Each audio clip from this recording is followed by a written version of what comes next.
dadka ku nool kaamka magaalada Caynaba way dad iyagu la ildaran duruufta adag ay imika ku jiraan taasoo ay ka kow tahay hoylaan iyo ay wadaan wuxuuna telefishanka caalamiga Hon Cable TV saaka booqday labada kaam ee magaalada Caynaba kuwaas oo ay ku nool yihiin dadyowga ay abaartii baanayd ee soo martay dalka ay xoolahoodii ka idlaysay waxayna xukuumadda Soomaaliland iyo hay'adaha caalamiga ah ugu baaqeen inay gurmad laxad leh ka geystaan xilligan ay sheegeen inay dhaxan baani hayso waxaana hadaladoodii kamid ahaa sidatan waqtigan waa kulaalayna dabkii dhaxantana haysata waa naga kulaalayna caruurtii dhaxan baa la tagtay odayadii dhaxan baa islaamii dhaxan baa la tagtay waa idin ka codsanaynaa inaad noo keentaan gogol bustayaal wax kasta amka Caynaba aanu nahay baahida dhaxanta ee bustayaal baanu doonaynaa gogol baanu doonaynaa hoy baanu doonaynaa inaan nagu caawisaan hay'adaha barakaysan inay nagu caawiyaan waxaan ku noolahay kaam barwaaqo ee barakaca waxaan nahay sadhaxan waxaanu ka codsanaynaa xukuumadda bustayaal inay nala soo gaaraan waxaan dhaxan baan nahay soo aanu ka cabanayna sidaan dadka u kala naga soo dadku hooy ma haysto bustayaal ma haysto goyaaluhooda ma haysto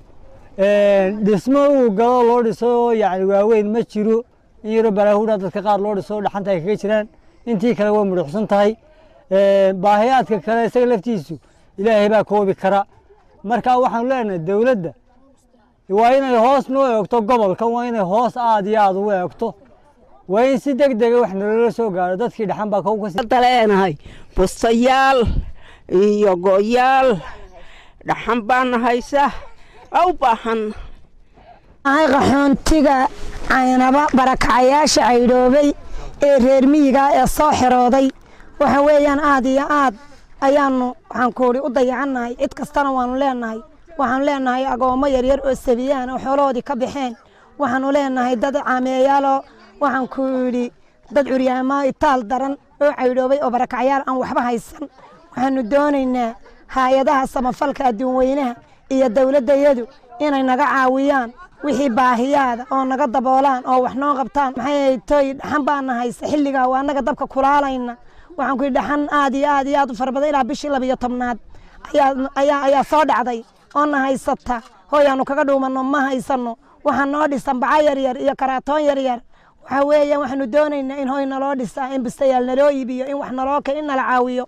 oo maxay ahayd hay'adaha samafalka iyo dawladduba labaduba hoos noo eegaan oo si kastaba ha ahaatee dadkani ku nool kaamamkani ayaa iyagu aanay haysan meel ay ka galaan dhaxantan daran ee soo dhacday waxayna xukuumadda Soomaaliland iyo hay'adaha caalamiga ah ugu baaqeen inay gurmad laxad leh ka geystaan dadkani ee xoolahoodii ka idlaysay abaartii baanayd ee soo martay dalka waa Cali Aadan Dirir Cali Taani wararka telefishanka Hon Cable magaalada Caynaba.